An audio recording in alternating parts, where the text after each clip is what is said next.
Okay, greetings and welcome to the Eccentric Perspective. I am your host, Blake Wally. It is February 25th of 2025. I have some interesting topics for the show today. Try to get in and out in an hour or so. That's going to depend. All right, let's take a quick look at the headlines. We'll run an intro. We'll get rolling here. And if you have anything you'd like to say, feel free to chime in on the chat. We can incorporate your thoughts or suggestions or feedback into the show. Cool. Hello, Alfonso Jose. All right, so let's take a look at the topics, the headlines for today. Whoops. I guess that's the thumbnail we're going for. Congresswoman Luna and Pam Bondi, Trump. Of course, we're going to talk about the Epstein list, whether that's going to be released or not. Talk about the racist, all the racism going on, whether it's at MSNBC or on your Apple phone, perhaps. Well, let's take a look at the topics here. Is Attorney General Pam Bondi, is she bound to protect the deep state? If the Epstein list is redacted, does that mean that Trump is against us? And the feds, are they trying to delete evidence from Kash Patel? And Joy Reid, was she fired from MSNBC because of racism? How about Apple AI? Are they secretly planting anti-Trump subliminals? I don't know if that's actually a word or not. Subliminal is a word. I don't know if subliminal messages, but I didn't have enough room, so we're going to run with it. And finally, a little side note, Dan Crenshaw, is he terrified to debate Tucker Carlson? So these topics and more on the Eccentric Perspective, right on the other side of this quick intro, which, I don't know, keeps getting cut off for some reason, but we'll worry about that for another day. So here we go.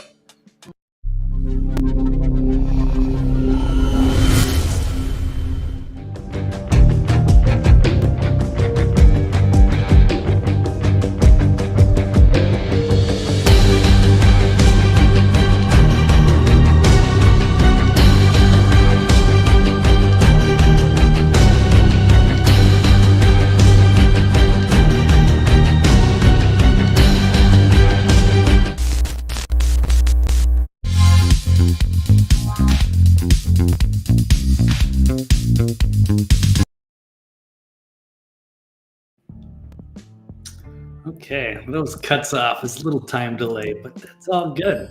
It's more important things going on, like the headline story today. That, so far, at least, is going to be Representative Anna Paulina Luna calling out to the Attorney General Pam Bondi for allegedly stonewalling the release of the Epstein list and the JFK files. You could probably throw in MLK and RFK and the UAPs. It's a few things that have just been sitting around on Pam's desk for a week or two, and nothing's getting done. So it's probably time to ramp up the pressure here. Or are they trying to hide something? Are they concealing things? Could very possible. So, Luna demanding answers for allegedly slow-walking the release of the long-awaited files. We do remember Trump signing those executive orders, which was very exciting. Don't know exactly the timeline and how that all works, but they did find a whole bunch of long-lost files, which probably weren't long lost, but we're still not seeing anything. So what does it matter? Of course, we're waiting for the infamous Jeffrey Epstein client list and records related to multiple assassinations, including JFK, RFK, and MLK. So Bondi has confirmed she's actively reviewing them. I'm sure it's a big task, and they have to have several people go through. But they are declassified, so it doesn't matter. It doesn't matter if they're classified anymore. So there shouldn't be any redactions. Everyone that has been associated with those assassinations has probably passed away by now. And if not, you know what? Tough shit. It's been long enough. We've been waiting for that release for decades.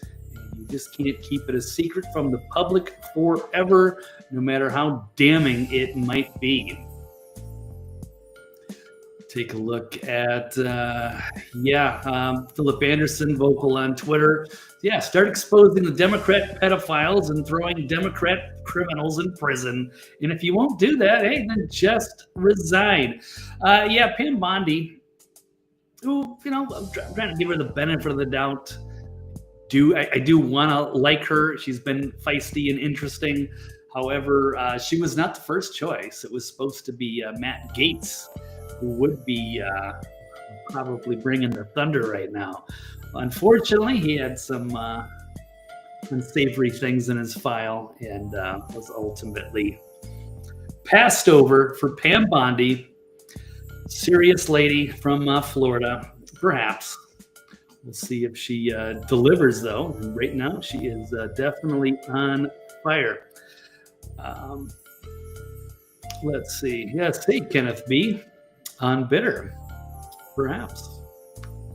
Let's get to the next tweet here from Eric Dougherty, which was part of that last tweet here. So Anna Luna pressuring Department of Justice on not answering her letters on the status of the files. And Luna, because she leads the declassification task force, and she publicly has asked Pam Bondi for the status of the documents ordered to be released by Trump. So I think this is going back now from February 11th and February 19th. And today is February 25th. So what the hell, Pam? What is the status of the documents? They were ordered to be declassified. Let's take another one. A lot of people are very vocal today on Twitter, and that's a good thing. Got to keep that pressure on. Or perhaps they're just going to slow walk these things forever. It's kind of like how politicians work a lot of the time. I'd like to tell you something. Oh, yeah, we're going to do this and that. And then they never do, and then nobody calls them out on it. But this has been a very fast-moving administration. And, we're liking what we're seeing. But this is going to break the dam. This is going to instill the public trust that we've been wanting for a long time. Finally telling us some of the things that they've been keeping secret for too long. And as Dr. Simon here is saying, if there's nothing to hide, there's no excuse for dragging this out. They could have already launched this stuff. If it's declassified, then you don't have to make any redactions. So that was the one thing. Oh, we got to go through, and we got to tweet about that, actually. Let me see if I can find it just to give you an idea. Oh, it's in my next one. Here we go, from Tim Young. Here it is, a preview of the JFK, MLK, and RFK files after the House GOP reviews them for release. Yeah, it's probably going to look something like that. That's usually the slap in the face they give us. Oh, yeah, we're going to release some of that files that you guys have been waiting on since the 1960s. Oh, but most of it's heavily redacted. Health Ranger Mike Adams also saying, this is unacceptable. Read the room, Bondi. Oh, lovely. So they're talking about gun confiscation with no due process, depending on a case by case. Should we play part of this clip? It's only a minute long, but it's really not what we want to hear. There are more pressing concerns, like the Epstein list. But here we go. We've been rewriting it, and we are going to bring in something called the Gun Violence Restraining Order. So if someone is civilly committed, typically you can hold them for up to 72 hours, but people are getting out within 24 hours, the majority of them. So what we want to do is let law enforcement come in and take the guns. Good. They're a danger to themselves. Which you can't do others. right now. Well, because without being adjudicated. So because they're a danger. I don't know the full context of what this is about, but People have been throwing this highlight around on Twitter, saying this is not the exchange we want to see. We want to get some of these names on this juicy list and start making some arrests, perhaps. Start bringing some people in for questioning. Yes, Kenneth. Pam Bondi. Damn Pam. Maybe a Pearl Jam or Pam Jam. I like that. Good call. Kenneth bringing the wordplay. Good to see you.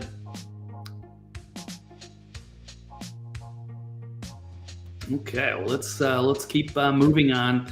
Yeah, I'm not going to get into this. I'm not really in favor of obviously gun confiscation. There might be some concerns with people that are mentally ill, domestic abusers, things like that, and maybe they can do things, but we're not interested in that.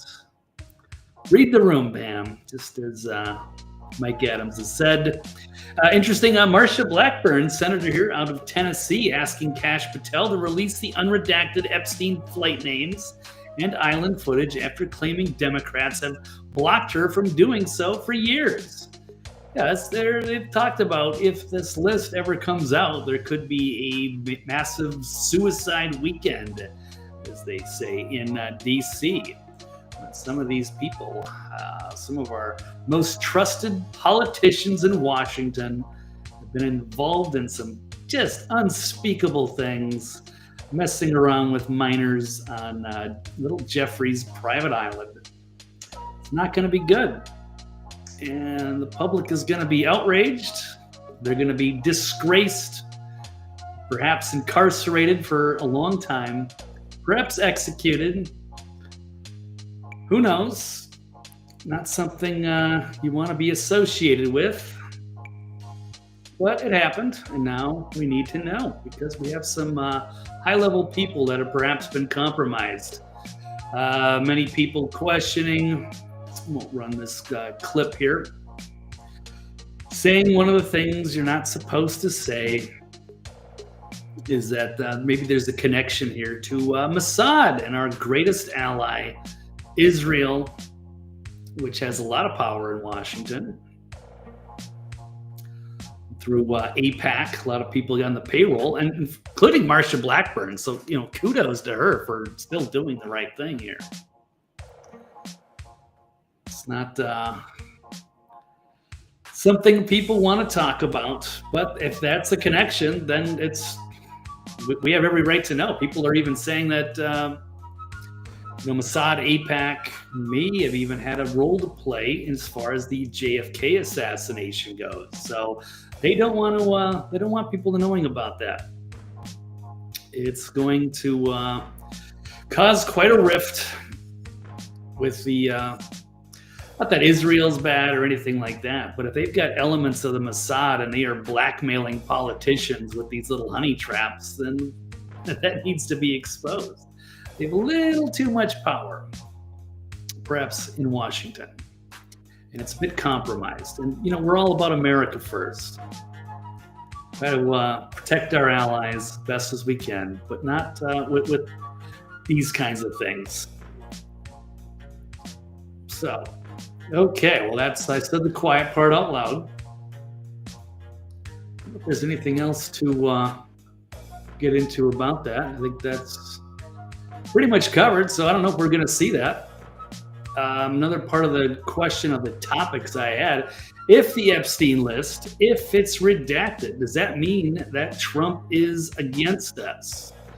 So I'll just play this, I'll post this last tweet here from Alex Rosen, who I believe he does a terrific job of hunting down these pedos everywhere.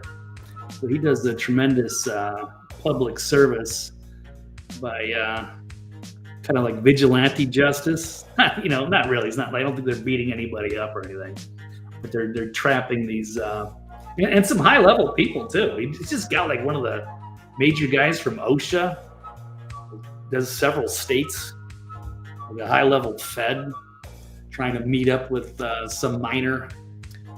He was messing around with his nephew or niece or something too. So there's a lot of, unfortunately, this is a major pedophilia problem, which, from a power point of view, you can really manipulate these people, pull their strings, and get them to do your bidding if you've got the goods on them and you got them blackmailed. So need to put an end to all of that. And I guess that would be a good question for anybody. If the files do not get released, if they're going to just slow walk this, how much longer do we have to put up with this? So I don't know if Pam Bondi, she's got to go through and erase any potential evidence that there's CIA involvement or Mossad involvement, something like that, because a lot of people are very suspicious that both Epstein and his associate, Ghislaine Maxwell, also and her father, big media mogul, also wrapped up with the Mossad. So not a good idea. Cash do tell. Doing pizza. Yeah, we're not going to go down that rabbit hole today. That's some pretty dark stuff. Well, hopefully they'll open that up. Well, I mean, the Epstein thing will open that all up. So, and then people are once that breaks the dam, gets through the mainstream media, you're going to see a lot more pressure from a lot more people. We'll eventually get to the bottom of that. Get into the basement of Comet Ping Pong, assuming there is one. I don't know. That when you saw that story disappear real fast, all the WikiLeaks.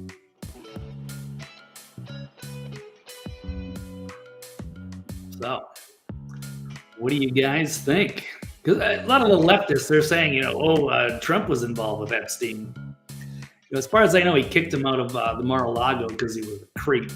But there are plenty of pictures of them together. I'm not saying he was involved, and maybe he was, and that would be awful, but I guess we have to know. We can't just sit here and keep this covered up forever.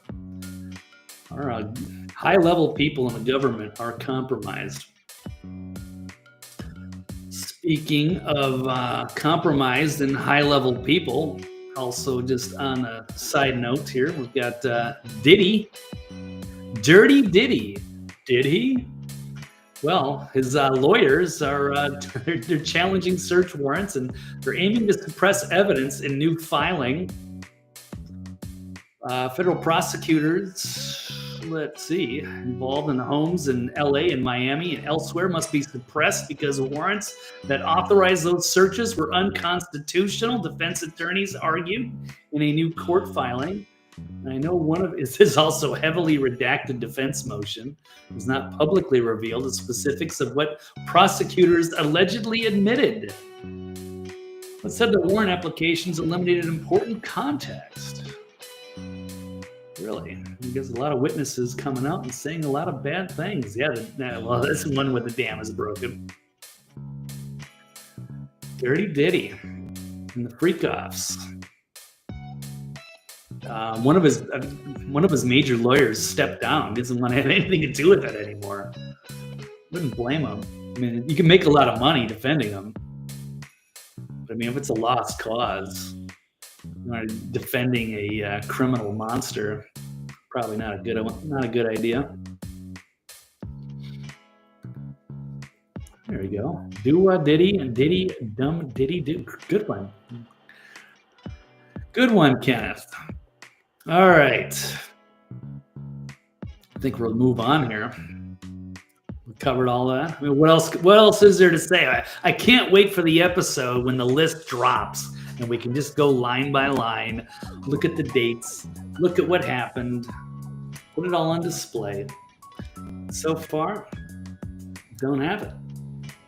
Gonna have to wait. Now it's just a matter of time. What is Pam waiting for? So good. Glad to see Representative Luna putting the pressure on. And hopefully we'll get answers to this sooner than later. But for now, I think we'll move on. Okay.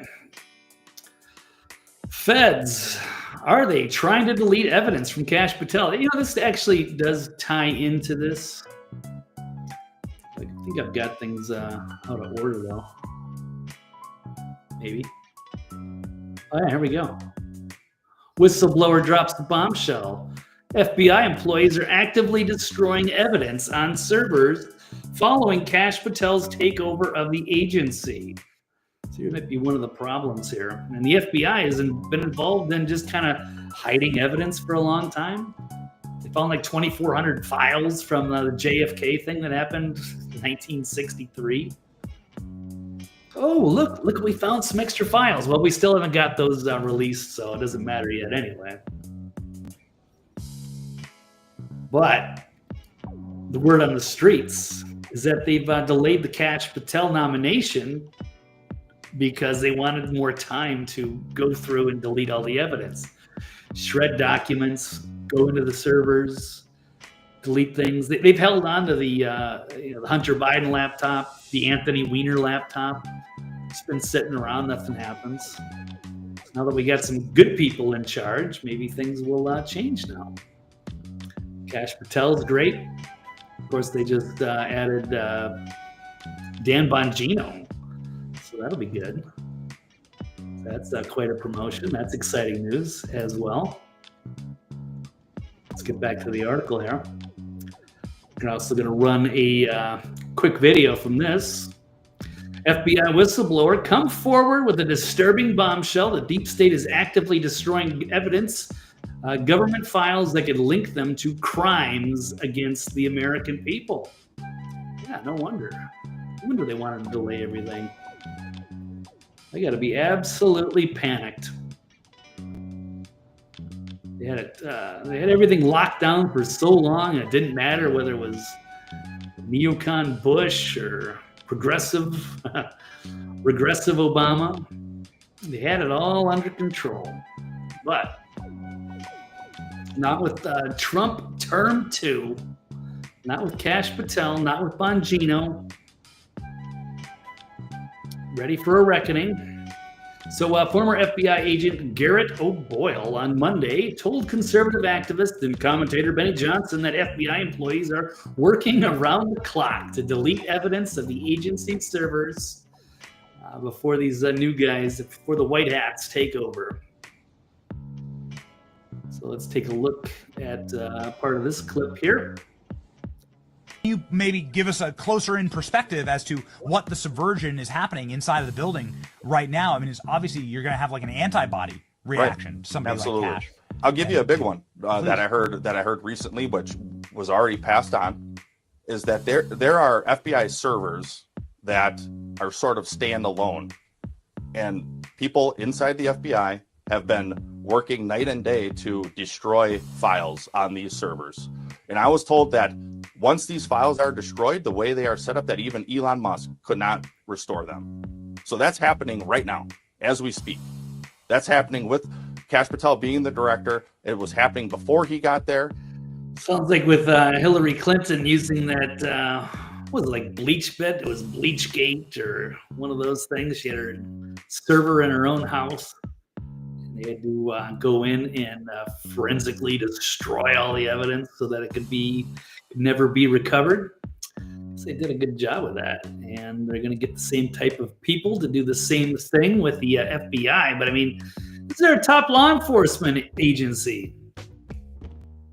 What are they doing? I mean, this just shows how corrupt they were, if that's what they're doing. And I wouldn't think that this guy would throw away his career to blow the whistle, just making something up. So too bad. It's a sad day, but hopefully there's something that can be done. If Elon can't get it, that's not good. And his team of coding nerds doing some heroic work. So hopefully we can get somebody in there. I have no idea. I wouldn't. It's out of my league. Find out what they're up to stop them from going any further, and perhaps recovering anything if it's possible. Not sure who the new guy for the CIA is, and I'm not even sure if they're going to be around or if they're going to try to disband them. You gotta keep some of the good ones. As bad as the CIA has been, they're still kind of vital for national security. But maybe we can get some good people in there and flush out all the bad ones. I don't know. We're gonna be changing a lot. Kash Patel's also taking over the ATF. And with Bongino in there as deputy FBI, and Tulsi Gabbard have the capacity. Get some good people in there that can make change. If they can't do it, then I guess there's no hope. But I will remain optimistic. I'm liking this first 4 or 5 weeks here. New administration. I look forward to seeing more. I mean, I think this is Kash Patel's first week, right? I think he just got the go ahead. He got nominated Thursday officially. Friday's probably orientation day, and then get back to work Monday. Today's Tuesday, so a lot to take in. But trust that he's going to get to work, and Bongino joining him. Yeah, you're right about this, Kenneth. Yeah, CIA is responsible for. They've compromised so much of the media. Probably a lot of these trusted names in the media are actually, on the CIA payroll. They're doing the talking points. They are basically intelligence assets. Controlled opposition. Not a good thing. And they probably think they're being heroes. Like, oh yeah, you get approached by the CIA and they're just concerned about the information that's going on. It's all for the right reasons and probably advances their careers, but whether they know it or not, they're perpetuating misinformation on the American public. Those people all need to be exposed.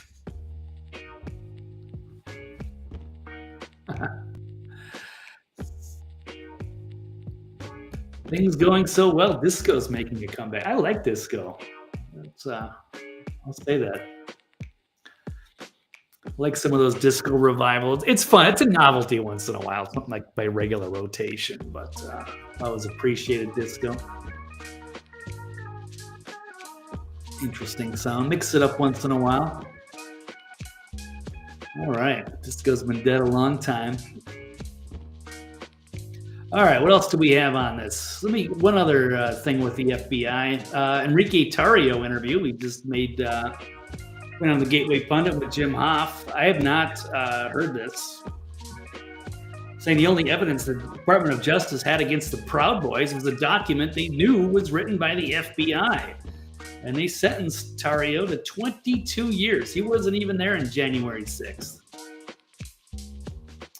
Sent him away and allegedly they, put a document in front of him. They wanted him to turn against Trump, and they would have let him go. So Tarrio is a hero as far as I'm concerned. If this guy was willing to put himself in prison for 22 years rather than turn against Trump as part of this insurrection phony narrative. That's pretty cool, man. That's pretty respectable. So I'm glad he got out. He had no reason to be there in the first place. Purely a political prisoner from a criminal administration. So that's how they do things. The FBI trying to put the pressure on. Oh yeah, you're all good. Just talk about Trump. Just say Trump tried to organize an insurrection. You can walk out this door. You don't have to serve any time. But no. Enrique said, yep, you're going to have to put me in jail, I guess. So hopefully he'll get compensated for his bravery there. So that's good stuff. Time to turn that around. Okay, what else do we have? Kenneth likes the disco too. He's down with the disco. There you go. I I worked an event in LA in 2019. It's much like, I don't know, big executives from some production company. I don't remember. But I got there and KC and the Sunshine Band was there. It was like a surprise performance. And it was like an 11-piece band. I was so happy about that. They are the kings of disco. Some of the most hits they have. That was one of the things I really miss about LA. There's always events going on and exciting things and big names and celebrities everywhere. You know, it's got its issues, and became unlivable after the lockdown. But good times. Had some good times. Kenneth being a DJ. That'd be cool. I wish I would have learned how to do that 10 years ago. It's always fun. There's some interesting people that do that on Twitch. Good times. All right. Well, let's move on here, shall we? Let's get back to the headlines. I think we're cruising along here pretty good. All right, let's get to Joy Reid. Was she fired from MSNBC because of racism? Some people are speculating that. I'm also going to do a little live reaction with Rachel Maddow here. She's got a video. I haven't watched it yet. She tends to think so. Maybe a little racism. So enjoy this. Here's Joy Reid sobbing about being fired, the race-baiting former MSNBC wacko. Joy broke down in tears while discussing being fired by the network after years of seeing extreme leftist propaganda and sowing racial division. And she cried into a handkerchief while whining about how she won't be able to spew her bile out into the world anymore, at least not from anywhere other than her own sofa. Yeah, you can join the independent media circuit now, Joy. So she's completely off the network. Not just demoted, completely off the network. So here we go. Let's watch Joy Reid crying about the latest developments. My show had value, and your show had value, really. Well, maybe according to her in her twisted version of reality that she lives in, but not for the rest of us. I don't really know which value that she had. Really ruined a good opportunity. But I think she went for the extremist agitator angle, which worked for a few years until it didn't. And she became just a punchline for, I don't know, a good couple years, I think. At least the last couple that I remember. Was anything ever profound or insightful, inspiring? No. Just negativity and racism and crazy conspiracy theories. So here we go. And that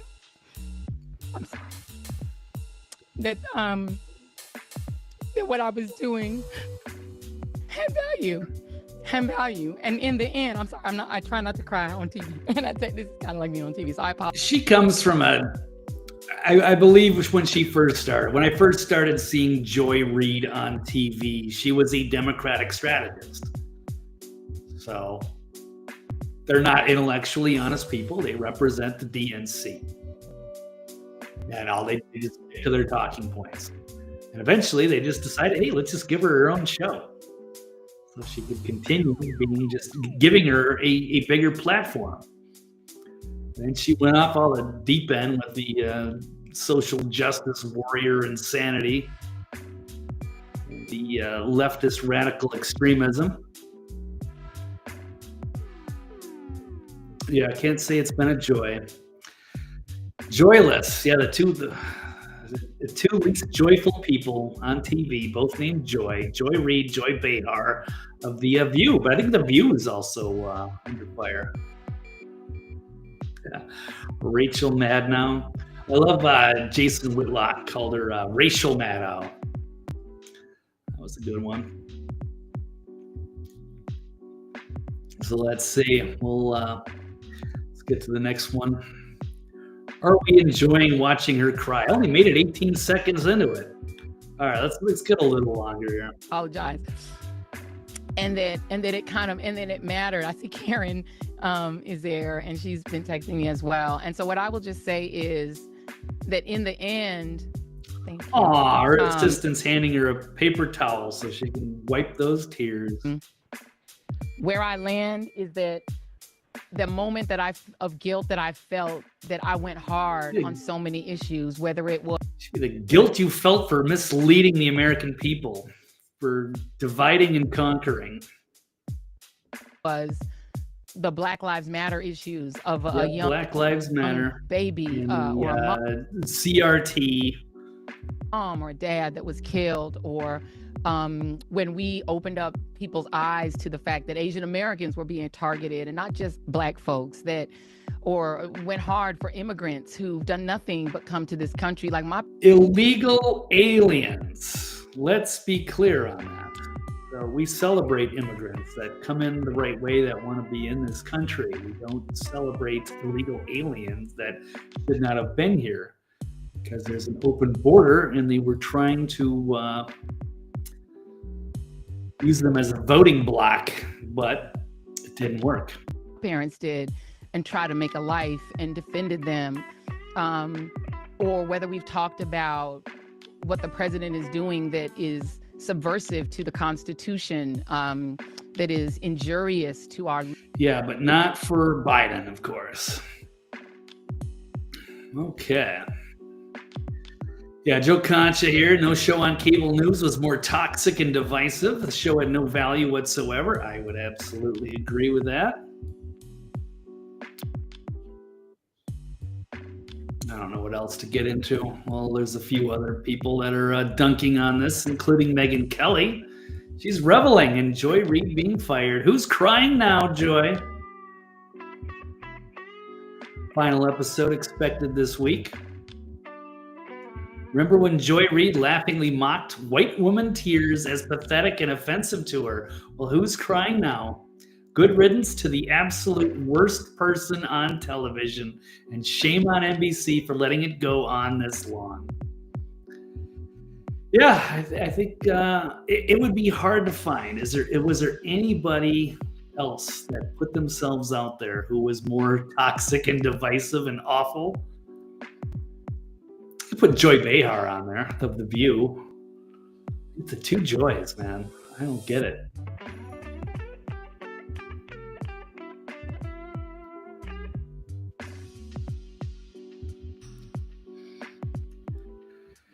Yeah, well, let's take a look. I know there's a few other people saying other things. Let's take a look at some of the other tweets. Yeah, are there any good highlights? I would be curious to see. That was her whole identity. She's basically a shock jock, right, for the left.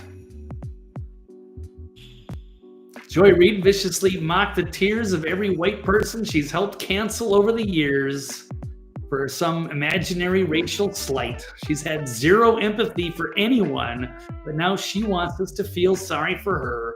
We don't. Yeah, now she's playing the victim, and we're all seeing through it. Sorry, Joy. You did it to yourself, but you had a good run, so I hope you saved your ill-gotten gains. And I'm not sure what she's going to do now. So if you're too crazy for MSNBC, and I'm not sure where you're going to, but she can do the independent media circuit. Join Jim Acosta and Don Lemon. Life on the other side. Or you can just go back to doing your strategy thing. But some people are saying this is a racial firing, including crazy Keith Olbermann. So he's saying he accuses the network of a racist purge after firing Joy Reid.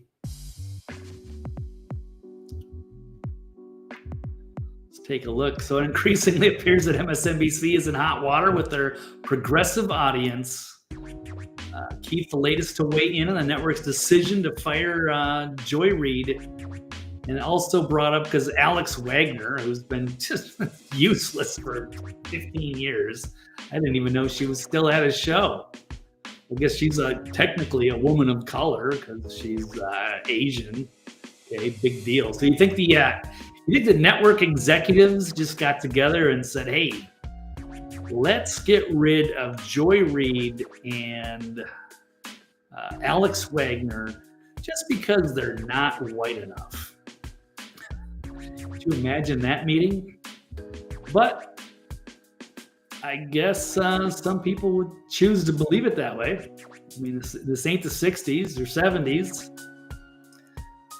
But I guess they have to think of some reason. It was not because they just suck at what they do. It must be because some sort of imagined racism, I guess. So we get into... I'm not going to play any of this countdown podcast because I'm not sure where the specific insane comments are. I think I've already read them. It's called it a racist purge.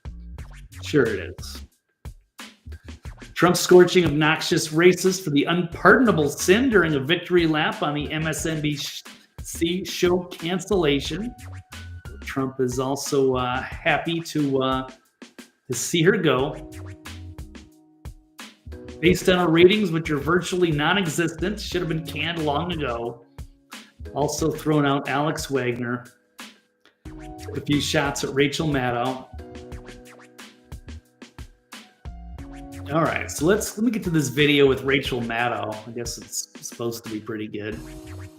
Goes on an unhinged rant attacking her own network, suggesting MSNBC is racist for ousting its two non-white hosts after the cancellation. So, okay, let's listen to this Maddow clip. I think I've only seen about 20, 30 seconds. So let's see what she's got to say about it. Are all the other nights except for Mondays. So that's a big change. An even bigger programming change is at 7 p.m. 7 p.m. Eastern, where Joy Reid's show, The Readout, ended tonight. And Joy is not taking a different job in the network. She is leaving the network altogether. And that is very, very, very hard to take. I am 51 years old. Yeah, I remember when they demoted Don Lemon to a new morning show, but then he was such a toxic narcissist that it unraveled very quickly because he did not get along with his female co-hosts. Yeah, no more Joy in Mudville. Rachel Maddow. There you go. All right, well, let's continue with the crazy. I have been gainfully employed since I was 12. And I have had so many different kinds of jobs, you wouldn't believe me if I told you. But in all of the jobs I have had, in all of the years I have been alive, there is no colleague for whom I have had more affection and more respect than Joy Reid. I love everything about her. I don't know if I believe that. I don't know. Look at that look on her face. Is that a believe me look? Is she just saying that? Or does she really believe that? You like to see what actually goes on behind the scenes. Maybe we'll get a whistleblower, some intern at MSNBC. Tell us, give us the reality. Spill the tea. Yeah, McDonald's awaits her. That'd be great. I would go out of my way to go to that McDonald's. That's for damn sure. That would be funny. These people make millions of dollars. They make insane amounts of money. Maddow especially. Yeah, it's because you're going to go out and you're going to knowingly lie to people. She is probably an intelligence asset. There's no doubt. Nicole Wallace, poster child. She's big time. And no doubt, Maddow is being manipulated, but she probably likes it. All right, let's continue here. So her and her BFF Joy, not buying it, but we'll continue rolling. I have learned so much from her. I have so much more to learn from her. I do not want to lose her as a colleague here at MSNBC. And personally, I think it is a bad mistake to let her walk out the door. It is not my call, and I understand that. Well, if her ratings are awful and she's continually making news headlines because of her craziness, it's probably not good. It's probably not an asset to your network. It's difficult to get rid of somebody like that. Especially, I think it's extra difficult to get rid of her when she is a minority. And it's, people are pointing that out. So it's Black History Month too. I don't know if that plays much of a factor, but this has been lingering for a while. So this is not a shock. It was inevitable, and it just went down now over the weekend. So I don't know I guess the last show was last night. It said this week. So I guess it was last night. Maybe that's it. You get one more show, and then here's the door. Clean out your desk. Get out of here. Okay, we'll keep going. But that's what I think. I will tell you, it is also unnerving to see that on a network where we've got two non-white hosts in primetime. Really? You're going to go there, the non-white hosts. There are plenty of capable non-white hosts you could get. But you're going for a particular agenda style. Or perhaps you have to have, they have to be approved from the intelligence networks, CIA, what have you, maybe. I don't know. Not how all that works. They can find somebody. Give me a break. Or they're going to replace their. They're doing that show where they're going to have Michael Steele in that time slot. So there you go. Nice guy. I like Michael Steele as a person, but his political commentary is milquetoast and ridiculous. But okay, there you go. You're going to replace her with a black man. We feel better now, Miss Maddow. Both of our non-white hosts in primetime are losing their shows, as is Katie Fang on the weekend. And that feels worse. It's all racism. Bad. Probably not. No matter who replaces them. That feels indefensible, and I do not defend it. But there's just one other piece of it that you should know. They should fire Hayes and fire Maddow, and they can fire, who's that other goofball at night? Lawrence something. I've already forgotten. Their network is such a joke. And they are hemorrhaging viewers. And not sure if they're going to be able to get their credibility back. It's been gone a long time. We might as well just end it. You've already got your NBC. What do you need this goofy cable network for? But we'll continue. On your side of the TV screen, you will mostly see changes in terms of who's in the anchor chair. And actually, everybody who's going to be in anchor chairs from here on out are great colleagues and great at what they do. And you are not going to be disappointed in who's on our air and what you're going to be seeing. Was she freaking out about Chris Matthews and Hardball? Goofy white guy that they used to have? He was just making headlines the other day because he said somebody should take a shot at Trump.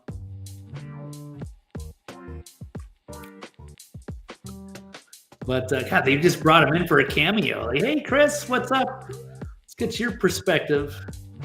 He was just as crazy as he used to be.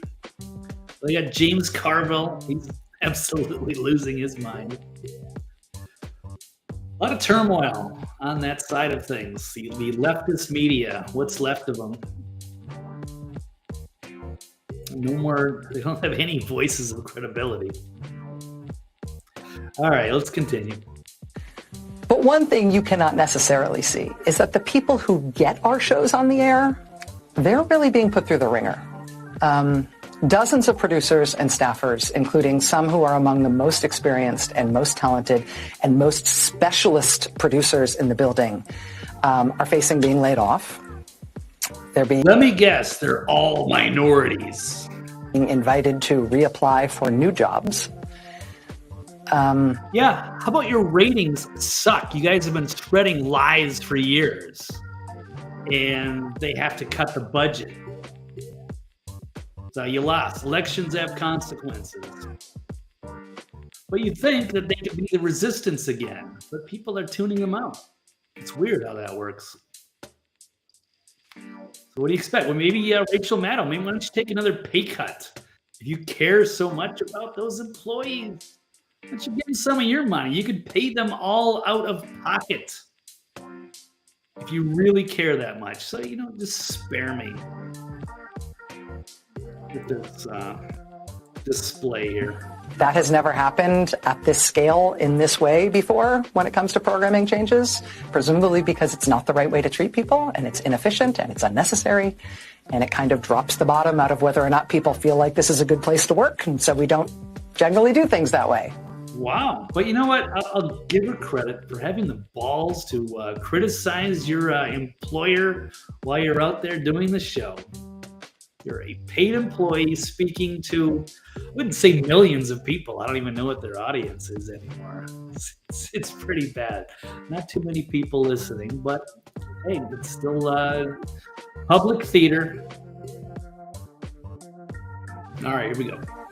Maybe all of our folks, including most of the people who are getting this very show on the air right now, maybe they will all get new jobs here, and I hope they do, but in the meantime, being put in this kind of limbo, the anxiety and the discombobulation is off the charts at a time when this job already is extra stressful and difficult. As far as I'm concerned, they might as well just shut the doors. They could, not saying they should go, they should be removed from there, from all of the propaganda, all of the lies that they have perpetuated on the American people. Not saying they need to go crack down and start, taking them away. They should have to answer for everything, all of the misinformation they've spread. Could that be it, Rachel? Of course, she can't admit that. So now she's just now woe is me. And it started out with, they're getting rid of all of the people of color. But yeah, by the way, there's a bunch of other people and producers and assistants behind the scenes that are also getting fired too. So, is it a racial issue? I doubt it. But this is the kind of crazy that they've been perpetuating for so long. It's finally caught up to them, and now they don't know how to deal with it. It is not news for me to tell you that the press and freedom of the press are under attack in a way that is really, it's a big deal for our country. It's very visceral for us here. What is she even complaining about? She's got a public platform, and you guys have abused your trust. People are tuning you out, and there's no ratings, and you're losing money, and now they have to cut staff. I know that the business of the press is not an easy thing, and I know that no job is forever. But I think I'm safe in saying for all of us anchors who through the TV, please know that what pains us the most is not what happens to us. It is what happens to our coworkers on whom we depend and who you don't necessarily know, but we respect and love them and depend on them. And did I mention we respect them? I think she makes $20-25 million a year. She could take a little pay cut. I mean, could she survive? Do you think Rachel Maddow could survive on $20 million, and then she could donate the extra $5 million to all of those staffers that she cares so much about? Hypocrite. This is a difficult time in the news business, but it does not need to be this difficult. We welcome new voices to this place and some familiar voices to new hours. It's going to be great, honestly, and we want to grow and succeed and reach more people than ever and be resilient and stay here forever. I also believe... Try telling the truth. How about that? And I bet you believe that the way... Be authentic, tell the truth, and maybe your ratings will turn on. To get there is by treating people well. Finding good people, good colleagues, doing good work with them, and then having their back. That we could do a lot better on, a lot better. I'll be right back. Bye-bye, Rachel. All right. Well, she's not the only one. There's also another big name that's dropped in the last few days, and that would be Lester Holt from the flagship of NBC News. He's just going to be stepping down after a decade. It's been that long since he took over for Brian Williams. He's also another big liar. So, Lester Holt, the anchor and managing editor of NBC Nightly News for a decade, announced Monday he is stepping down from the long-running broadcast at the beginning of the summer. So, I guess he's got about, a few more months, and then he will step back. We'll see who picks up that prime time slot. Not sure. But, yeah, we're seeing big changes now. Democratic Party and their defenders on TV. And might also see some changes here at The View. Mutiny and low morale at ABC's. Now, it's a totally different network. So we got MSNBC, which is part of NBC. And then you've got ABC and their trash program, The View, with Joyless Behar. And I guess the execs are urging their panelists to tone down their anti-Trump rhetoric. So, we're facing pressure to, dial back against President Trump, leading to tension in front of the cameras, the Post has learned. And while behind the scenes, the morale is low among staffers after layoffs and unpopular cost-cutting moves. So Whoopi Goldberg and Sonny Hostin, Sarah Haynes, Alyssa Farah Griffin, and Anna Navarro said the fear and loathing is partly because one of their executive producers spoke to staffers about going easy on the Trump-related commentary. It's divisive, angry, and it's usually inaccurate, and they get picked apart by people on the other side of the media. Actually, a lot of good work by Greg Gutfeld and his show. They roast The View quite regularly. And it's all deserved. Okay, well, I think that's covers Reid and Maddow and all of that good stuff. Got two other quick stories. How about, let's go to Tucker Carlson. He's actually doing quite well in the new role. He actually got fired for doing the right thing, for doing things that upset the network because he was changing the narrative on January 6th. They did not like that.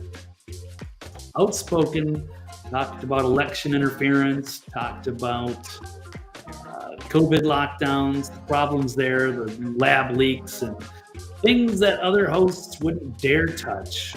And they let him go.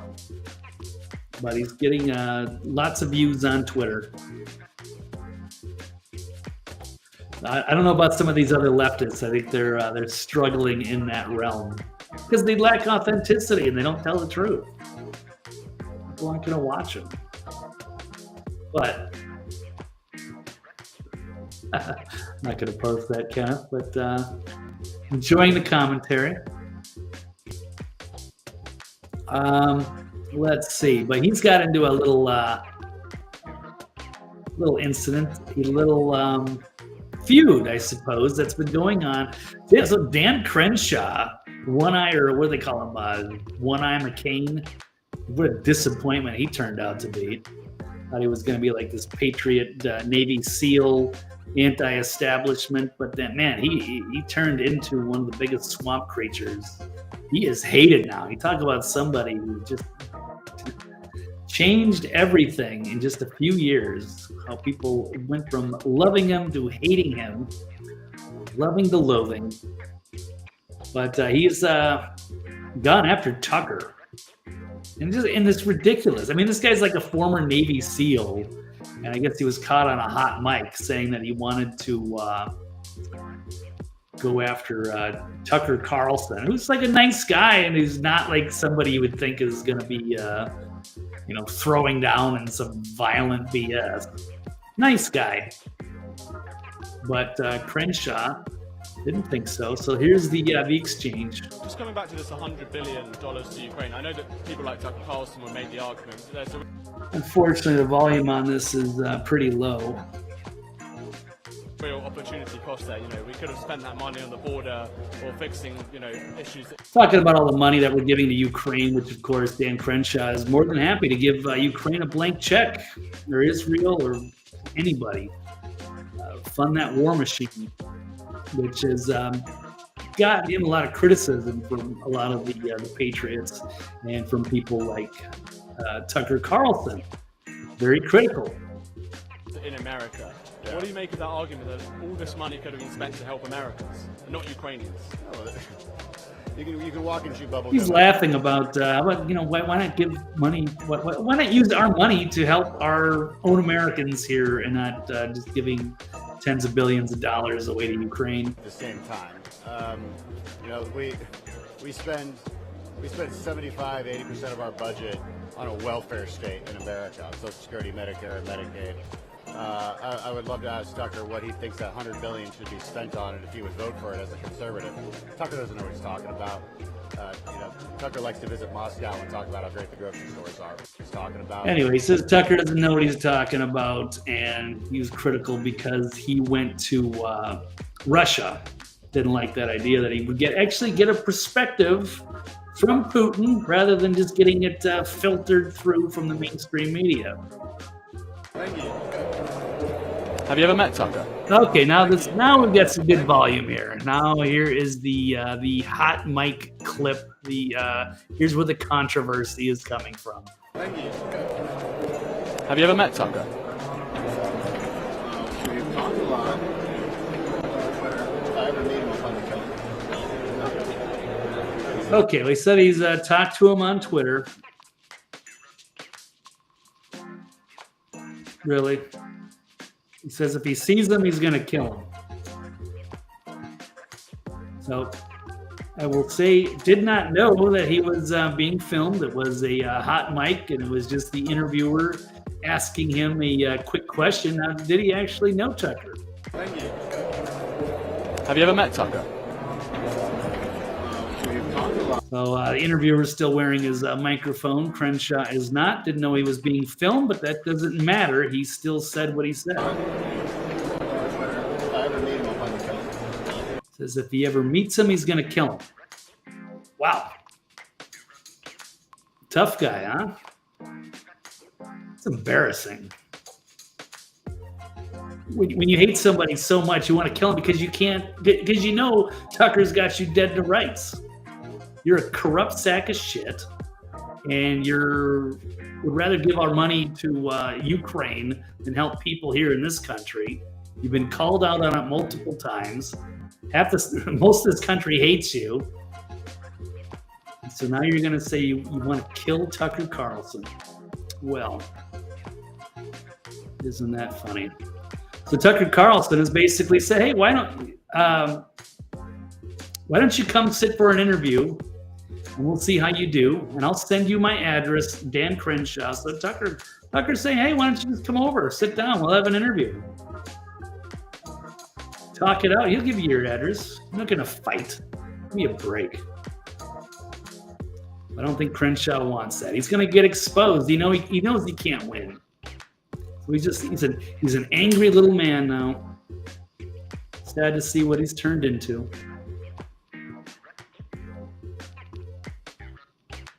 Yeah, Kenneth. Yes, good. He is a pirate. If it fits, there you go. Keep Dan Crenshaw away from our tax dollars.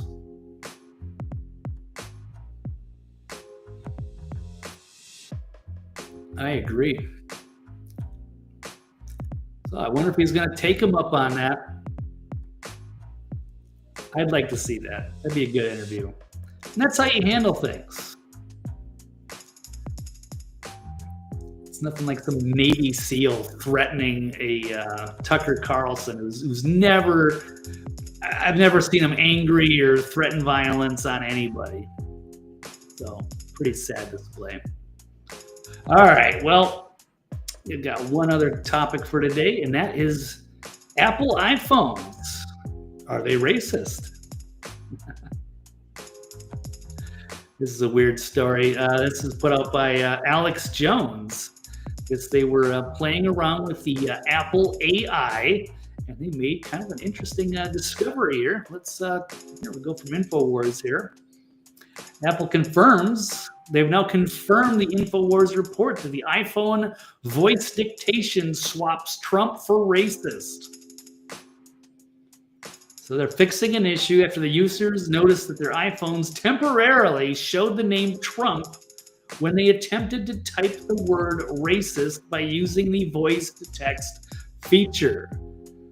So if you hold up your phone, it won't work on mine. I think mine's too old. I've got I'm still using the iPhone 11. Getting time for an upgrade, so I don't have all the fancy new Apple AI. But apparently if you do the talk to text and you say, well, let's just roll the video so you guys can see it. Here we go. Ladies and gentlemen, we just caught Apple in literal subliminal brainwashing. That was Sean's turn for it. He's absolutely right. This is incredible. You see more and more of this type of stuff. Charlotte, show me what you just discovered. So if you do voice note to text and you say racist. Racist. Racist. If you guys saw that, I'm going to rewind it just a bit so now you can see it. When you say racist, sometimes it'll put the word racist, and then other times, inexplicably, it will say Trump. So is that intentional? I don't know. Ooh.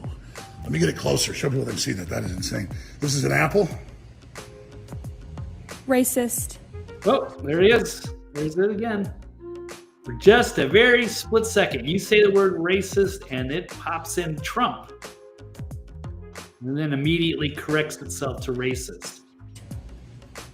Wow. Wow. Do it again. You hit this voice note here, record your voice down here. Uh-huh.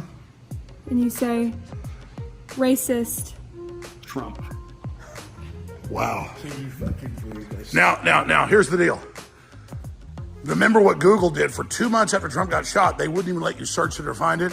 ChatGPT wouldn't let you do it. That's what Professor Epstein calls it, is subliminal programming. And they also do it with headlines that'll say something that's not true, but when you click it, it's a different article, so that they can't basically get caught doing it. You can go test this out. It'll work on your phone. Yeah, there's a lot of manipulation they do with the Google searches, and so it's almost unusable now. Sometimes I try to hyperlink stories and such, but anytime you use Google start page, any of that stuff, it's always like the worst of the worst mainstream things. And it's almost like it's interference, and then they'll put terrible things up there when you use the search engine. They can manipulate that stuff. Now, I don't know about Apple. I don't know if they, something done at the high levels. So it's hard for me to connect that and say they, intentionally designed it that way for little subliminal things like that. But got in there somehow, and hopefully there's an explanation, but they should certainly fix that. But very weird note. So I was unable to replicate it. But again, I have an old phone.